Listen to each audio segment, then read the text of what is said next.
In a general election, most voters will never sit in a room with a politician, but get the facts of who to vote for via newspapers and television. Hence, newspaper owners have huge power in politics, and especially in the Conservative Party. Rupert Murdoch, for instance, meets regularly with Tory politicians, and there are rumours that he sits in negotiations with them to decide who would be the next Tories leader or who should be a minister in government. Conrad Black, who owned the Daily Telegraph, didn't just meet with Conservative politicians. He was one of them, as he was a Tory member of the House of Lords until he was sent to prison for 6.5 years.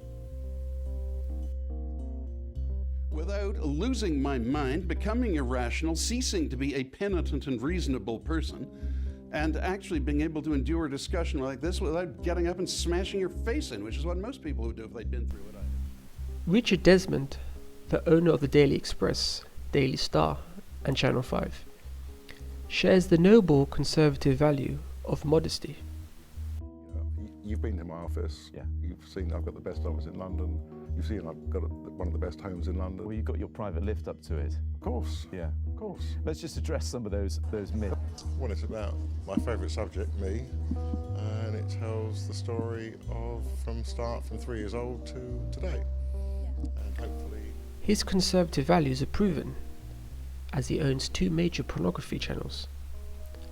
Although his links to the Tory party are going through a rough patch, as he recently decided to start supporting UKIP after a heavy donation, of over $1 million to them. And my waiter, or we call him the waiter, the bloke looks after me. The butler.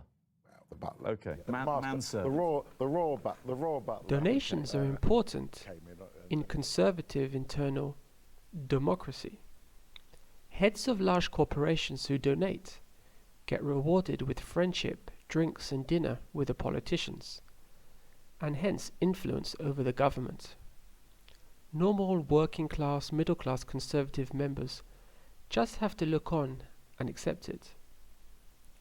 This money usually comes from corporations in the UK, but also sometimes from Russia or Saudi Arabia. So anybody can buy influence into the party if they have enough money and willing to invest it into the Conservative Party.